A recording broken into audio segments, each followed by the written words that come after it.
देश का प्रधानमंत्री नरेंद्र मोदी स्वयं बना हुआ ओबीसी है। अरे जातीय जनगणना क्यों ना कराता तू ओबीसी में आ रहा कि उत्तर प्रदेश में राम राज नहीं अपराध राज है। 100 रुपए का राशन, 150 रुपए का राशन फ्री में दे करके और 400 रुपए वाला सिलेंडर आज तुम 1100-1200 रुपए में दे रहे हो। भारत का हर मजदूर पूछ रहा है कि जब मोदी ने लाल किले से कहा था कि मैं शपथ लेता हूँ, मैं सौगंध लेता हूँ 2022 में हर परिवार के सर पे छत होगी, और छत भी कांग्रेस वाली नहीं होने की, पक्की छत होगी, उसमें नल होगा, नल में जल होगा, गैस का सिलेंडर होगा, बिजली का कनेक्शन होगा। देखिए अतीक अहमद इतना टेंशन है में, और थोड़ी देर बाद ये टेंशन फ्री होगा। Breaking news. और अब देखिए अतीक अहमद जा रहा है, अब देखिए अतीक अहमद नाड़ा खोल रहा है, और अब देखिए अतीक अहमद की मूत की धार। अब इनका मुख्यमंत्री इस 5 कालिदास मार्ग को अखिलेश यादव के खाली करने पर गंगा जल से धुलवा रहा था। क्या तब ओबीसी का अपमान नहीं था? भाइयों बहनों, मैं शपथ लेता हूँ, मैं प्रतिज्ञा लेता हूँ कि 2022 होगा, अमृत महोत्सव होगा, किसान की आय दुगनी होगी। अरे यार स्टूल मंत्री की बात कर रहा जो खुद नहीं जीत पाया। नमस्ते, आप सभी का स्वागत है। मेरा नाम आनंद है। मेरे साथ इस समय एक ऐसा चेहरा मेरी बाईं तरफ मौजूद है जो किसी परिचय का मोहताज नहीं है।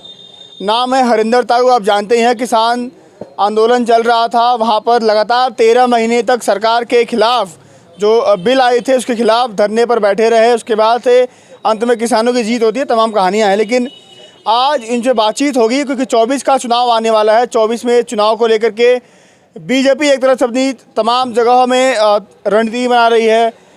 उसके पहले विधानसभा के चुनाव में 3-4 राज्यों में विपक्ष की बहुत बड़ी मीटिंग हो रही है। कल दिल्ली में विपक्ष के सभी नेता बैठे, कांग्रेस, टीएमसी, समाजवादी पार्टी, टीएमके, तमाम ऐसी पार्टियां बैठ के बातचीत हुई। इनसे बातचीत करेंगे क्योंकि ये पूरे देश भर में लगभग जाते रहते हैं, लोगों के बीच में रहते हैं, क्या माहौल है, तमाम मुद्दों पर बातचीत होगी। सबसे पहले आपका बहुत बहुत स्वागत है। धन्यवाद आपका और आपके दर्शकों को। ताऊ का राम राम। ताऊ, 24 का चुनाव आ रहा है। 24 का चुनाव कई मायनों में बहुत ख़ास है। बीजेपी अगर जीतती है तो लगातार तीसरी बार सत्ता में आएगी। अगर 24 में परिवर्तन होता है तो विपक्षी पार्टियाँ खुश हो जाएंगी। लेकिन 24 में परिवर्तन होगा या नहीं होगा, जनता के बीच में क्या माहौल है, हरिंदर ताऊ क्या सोच रहे हैं? देखिए, जनता को सोचना पड़ेगा। जनता को महंगाई देखनी है, जनता को शिक्षा देखनी है, स्वास्थ्य देखना है, रोजगार देखना है, और सबसे बड़ा मुद्दा अडानी का भ्रष्टाचार देखना है। तो देश को बिकने से बचाना, क्योंकि देश बिक चुका है, थोड़ा बहुत बचा है। अब जो तुम्हारा जनता का पैसा बैंकों में है, भारत का प्रधानमंत्री नरेंद्र मोदी उसे अडानी को दे चुका है। जो आपके जीवन का LIC पे एक स्लोगन चलता है, जीवन के साथ भी और जीवन के बाद भी, उस LIC का पैसा अडानी को दे चुका है। कल एक और आया मुद्दा निकल के कि जो पेंशन, जो फंड का पैसा है, वो 1.5 लाख करोड़ रुपया वो भी अडानी की कंपनियों में लगा चुका है। तो ऐसा क्या है, यही तो देश पूछ रहा है। मैं स्वयं पूछ रहा हूँ और देश, भारत का हर नागरिक पूछ रहा है कि मोदी जी, अडानी से आपका रिश्ता क्या कहलाता है? ये बताने में कौन रिश्ता है? सिंपल रिश्ता है। वो प्रधानमंत्री हैं, अडानी इस देश के नागरिक हैं। तो आप जो आपसे रिश्ता है, मेरे से रिश्ता है, वही मोदी जी का उनसे रिश्ता है। इसमें कौन सी बड़ी बात हो गई? 2014 के चुनाव में मोदी जी अडानी के हवाई जहाज में घूमते थे। अरे उनके पास है, उन्होंने किराए पे ले लिया होगा, तमाम पार्टियां लेती हैं। पवन हंस के हेलीकॉप्टर यूज किए जाते हैं चुनाव में। 2014 के बाद अडानी भारत सरकार के हवाई जहाज में मोदी के साथ घूमता है। तो यही तो पूछ रहे हैं, रिश्ता क्या कहलाता है? रतन टाटा नहीं घूमता, बिरला नहीं घूमता, और जो उद्योगपति भारत के वो नहीं जाते। हर जगह जिस देश में मोदी जाता है उस हवाई जहाज में अडानी जाता है। तो यही तो पूछ रहे हैं हम कि ये रिश्ता क्या कहलाता है। जिस देश में मोदी जाता है उसके साथ या तो अडानी जाता है या उसके तुरंत बाद अडानी उस देश में जाता है और अडानी को ठेका मिल जाता है। मोदी ने श्रीलंका के राष्ट्रपति राजपक्षे को फ़ोन करके कहा कि अडानी को ये बिजली का ठेका दे देना। क्यों भाई? क्या भारत सरकार उद्योगपतियों के लिए है? तो भारत का अगर एक उद्योगपति पूरी दुनिया में नाम कर रहा है, इतना अमीर हो रहा है, तमाम चीज़ें कर रहा है, तकलीफ क्यों है हरिंदर ताऊ को? मैं एक चीज़ पूछ रहा हूँ कि भारत के दूसरे नंबर का उद्योगपति रहा और भारत को टैक्स देने में टॉप के 30 उद्योगपतियों में भी नाम नहीं है। तो ये तो लूट है। टैक्स तो दे नहीं रहा भारत का, तो तू तो भारत को लूट रहा। तो मतलब विपक्ष के बाद अब विपक्ष के पास अडानी ही एक मुद्दा है और कोई मुद्दा नहीं बचा है। विपक्ष के पास नहीं, देश की जनता के पास बोलो। तुम विपक्ष की बात करो जाओ, मैं देश की जनता की बात करूंगा। तो जनता चुनाव लड़ी है क्या मोदी के खिलाफ? क्या जनता ही तो चुनाव लड़ती है? विपक्ष कब चुनाव लड़ता है? वोट जनता देती है, विपक्ष देती है। तो जनता तो बीजेपी को भी वोट दे रही है। हाँ, तो जनता ही तो देती है वोट। तो जनता इस बार जनता चुनाव लड़ेगी। इस बार कोई राजनीतिक पार्टी चुनाव नहीं लड़ेगी और इस बार 77 को दोबारा दोहराया जाएगा। क्या हुआ था थोड़ा बताइए। आज दोबारा दोहराया जाएगा और जब भी कोई जनता अपने चुनाव लड़ती है तो फिर जनता ये नहीं देखती कि इसको जिताना है या इसको जिताना है या इसको जिताना है। अरे वो देख रही है। जनता एक ही चीज देखती है कि इसको हराना है। उसे कहते हैं जनता चुनाव लड़ती है। जनता हराना चाहती है, जीत तो कोई जाए, जनता बस इसको हराना है, ये जनता का चुनाव होता तो है। जनता इस समय जो विपक्ष में तमाम पार्टियां उनको हरा रही हैं, बीजेपी जीत रही है क्योंकि जनता 5 किलो राशन देख रही है, जनता फ्री का सिलेंडर देख रही है, जनता वो आवास देख रही है, जनता वो शौचालय देख रही है, जनता वो उज्ज्वला योजना देख रही है, जनता वो गांव में बिजली पहुंची वो देख रही है, जनता वो जो गांव में रोड पहुंची है वो देख रही है, जनता वो देख रही है जो 18 घंटे काम हो रहा है। यूपी में क्राइम राज जो माफिया राज था वो खत्म हो गया है। यूपी में हर घर रोजगार पहुंचा है। डबल इंजन की सरकार है। इतनी सारी बातें हैं। तुमने इतने सारे उठा दिए, इसमें से कुछ छूट जाएंगे और छूट जाएंगे तो फिर आप कहोगे कि ताऊ जवाब नहीं दे पाया। मैं कह रहा हूँ मैं कोई बड़ा राजनेता नहीं हूँ जो लंबी लंबी फेंक के चला जाऊँ। एक एक सवाल कर, हिंदुस्तान के किसी मुद्दे पर सवाल कर, उसका एक एक का जवाब दो। 5 kilo ration 5 kilo ration 5 kilo ration कितने का है बताओ? होगा 250-300 का। तो आप जो है राशन दोगे या रोजगार दोगे? जनता को राशन पसंद आ रहा है। जनता को राशन पसंद आ रहा है। 5 किलो राशन 1150, 1100, 1200 के सिलेंडर से पकाया जा रहा है। 100 रुपये का राशन, 150 रुपये का राशन फ्री में दे करके और 400 रुपये वाला सिलेंडर आज तुम 1100-1200 रुपये में दे रहे हो। तो तुम तो इस हाथ दे रहे हो और इस हाथ चांटे दबा दब मार रहे हो। ये जनता पूछ रही है। पूछ देश के गृह मंत्री से कि उत्तर प्रदेश के चुनाव में खड़ा होके कहा था कि भाइयों बहनों इस बार बीजेपी को जिता दो, सबको होली और दिवाली पर एक एक सिलेंडर फ्री। वो होली गई, दिवाली गई, फिर होली गई। भाई हमें तो वो गृह मंत्री हाथ है नहीं, कहाँ है? सिलेंडर नहीं मिला। तो ये जुमले देश की जनता को ठगोगे तो देश की जनता यही पूछ रही है। देश की जनता पूछ रही है। लगता है कि देश की जनता 24 में सवाल पूछेगी बीजेपी से। क्यों नहीं पूछेगी? क्यों नहीं पूछेगी? देखिए देश का किसान पूछेगा नहीं पूछेगा कि भारत का प्रधानमंत्री लाल किले पे खड़ा होके जब 2017 में बोलता है कि भाइयों बहनों मैं शपथ लेता हूँ, मैं प्रतिज्ञा लेता हूँ कि 2022 होगा, अमृत महोत्सव होगा, किसान की आय दुगनी होगी। तो आप पत्रकार हो, आप बताओ 2022 खत्म हुआ अभी या नहीं हुआ? नहीं, हो गया है। हो गया तो किसान की आय दुगनी होगी? हो गई होगी। फिर हो यही बात। देखा, ये होती है पत्रकारिता। किसान की बात पे होगी और मोदी की हर बात का पता। अरे हो गई है, तभी तो 22 में वोट मिला है, सरकार में आए हैं वो, 24 की तैयारी कर रही है बीजेपी। यार कह रही है यूपी की 80 सीट निकलने जा रही है उसकी, किसकी? बीजेपी की। कौन कह रहा है ये? बीजेपी कह रही है। बीजेपी का कौन सा नेता कह रहा? केशव प्रसाद मौर्य कह रहे हैं। अरे यार, स्टूल मंत्री की बात कर रहा, जो खुद नहीं जीत पाया। जो खुद नहीं जीत पाया उस पर तू यकीन करेगा? डिप्टी सीएम है वो, है? Deputy CM. कौन है? 2 बार के डिप्टी- मौर्य जी। डिप्टी? अरे हमारे यहाँ तो डिप्टी स्कूल में आया करता है, वो बालकों को उसमें डिप्टी, उसे कहते डिप्टी।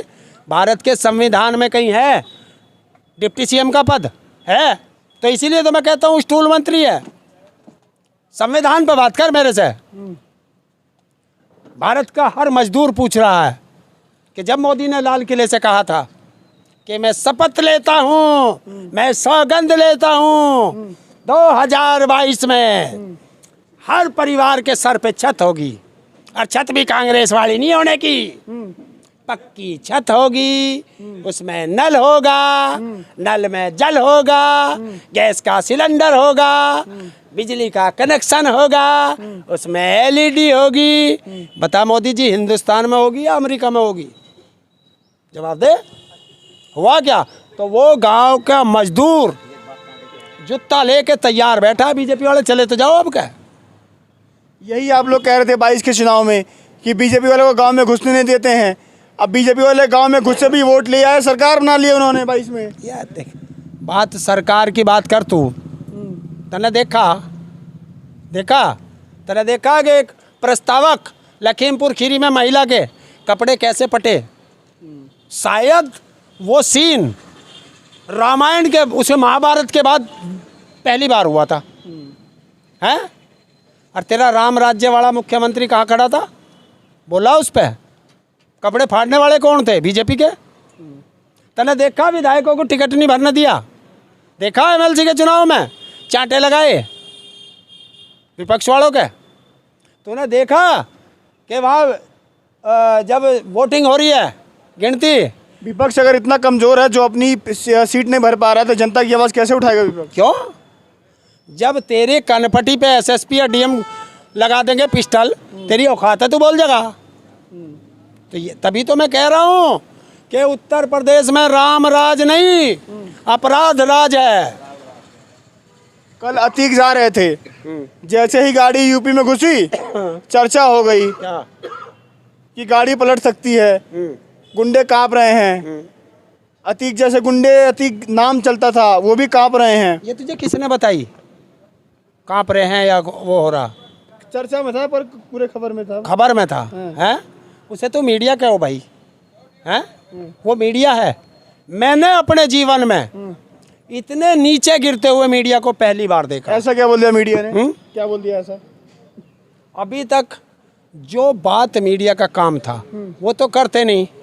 कल मीडिया में लाइव चल रहा था और ब्रेकिंग न्यूज थी, क्योंकि रात भर के थके थे पत्रकार और उनका बाप जो स्टूडियो में बैठे, उन्होंने डंडा कर रखा था, क्योंकि दिखाओ कुछ, बताओ कुछ। अब वे पत्रकार परेशान, दिखावें क्या? क्योंकि अतीक तो वैन में था अंदर।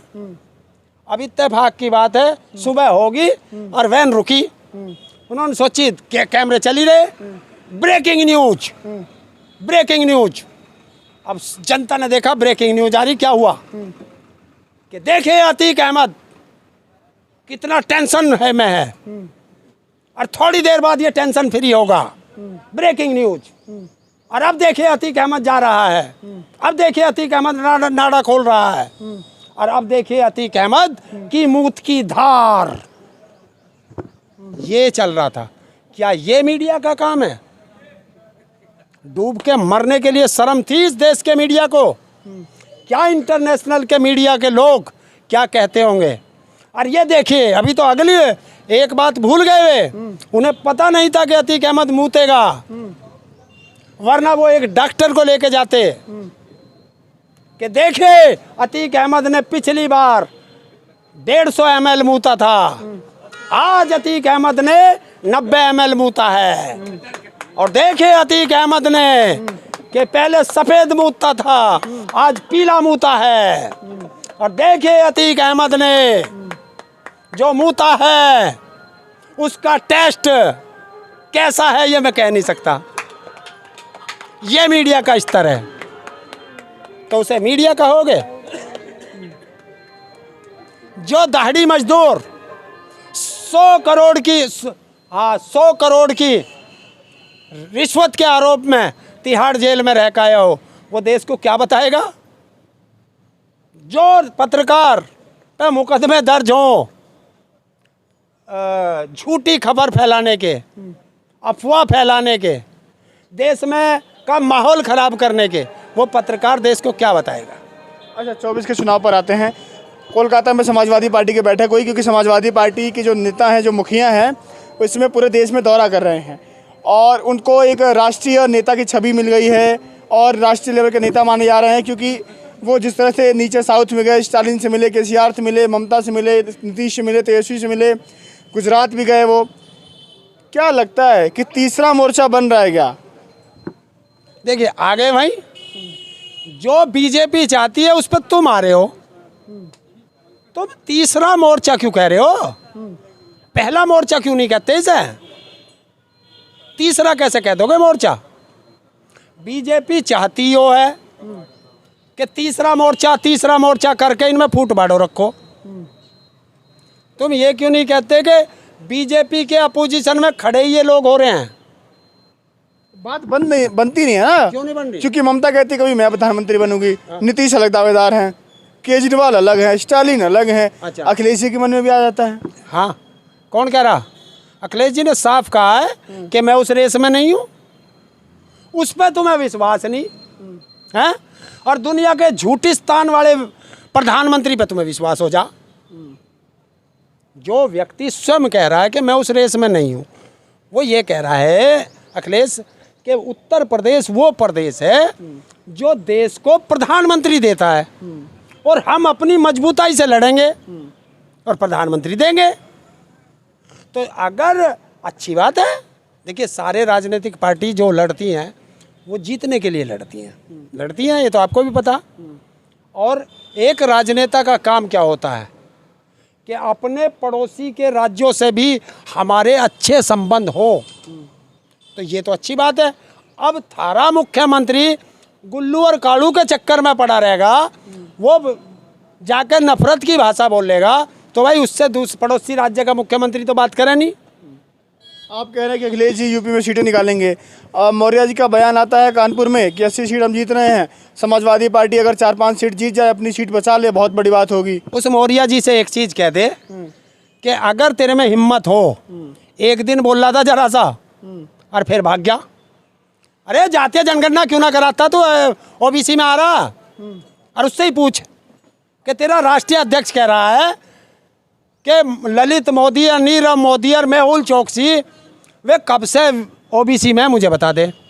और दूसरी चीज, जब देश का प्रधानमंत्री यही नरेंद्र मोदी बिहार के मुख्यमंत्री से उसका डीएनए चेक कर रहा था, तब उसका ओबीसी का अपमान नहीं था। तब इनका मुख्यमंत्री इस 5 कालिदास मार्ग को अखिलेश यादव के खाली करने पर गंगा जल से धुलवा रहा था। क्या तब ओबीसी का अपमान नहीं था? जो ओबीसी में है नहीं उन्हें ठूस रहे हो। और एक चीज़ और बताए दूँ, मैं जिस जाति का हूँ, जिस धर्म का हूँ, अगर मैं अपराधी हूँ तो मेरी सारी जाति अपराधी थोड़ा ही हो जाएगी है? या मैं अपराधी हूँ तो मेरी सारी जाति का अपमान हो जाएगा? अपराधी को अपराधी कहना कोई गुनाह नहीं है। और देश का प्रधानमंत्री नरेंद्र मोदी स्वयं बना हुआ ओबीसी है, स्वयं अपनी जाति को स्वयं रखा इसने। और दूसरी चीज, अगर देश का प्रधानमंत्री नरेंद्र मोदी ओबीसी हो या कोई भी हो, बोलता क्यों नहीं है ना अडानी पर? देश को बेच रहा है, देश को गुलाम बना रहा है। तो चोर चोर मौसेरे भाई। चलिए, मेरे साथ हरिंदर ताऊ मौजूद थे। तमाम मुद्दों पर इनसे बातचीत हुई, 24 के चुनाव पर बातचीत हुई और इन्होंने बताया कि जिस तरह से जनता परेशान है, इनका कहना है कि जनता परेशान है। जनता वो 5 किलो राशन को पकाने के लिए 1100-1200 का सिलेंडर ले रही है, या वो पक्के मकान देने का वादा हो, किसान नेता हैं तो किसानों की बात कही कि क्या 22 का जो 2022 का साल था वो बीत गया है, क्या किसानों की आय दोगुनी हुई नहीं हुई, उस पर इन्होंने बातें रखी। तमाम सारे मुद्दे हैं, लेकिन देखना यही होगा कि विपक्ष जिस तरह से कल एकजुट हुआ दिल्ली में, क्या बातें निकल कर के सामने आती हैं और जो सत्ता में पार्टी है बीजेपी, उससे 24 का चुनाव मजबूती से लड़ने के लिए 24 में कैसे विपक्ष एक साथ आता है, कौन से वो चेहरे होते हैं जो सामने निकल कर के आते हैं। तस्वीरें कुछ दिनों में साफ हो जाएंगी। आगे जो भी खबर आएगी 24 के चुनाव से रिलेटेड या किसानों के जुड़ी हुई, आपको बताते रहेंगे। फिलहाल के लिए नमस्कार।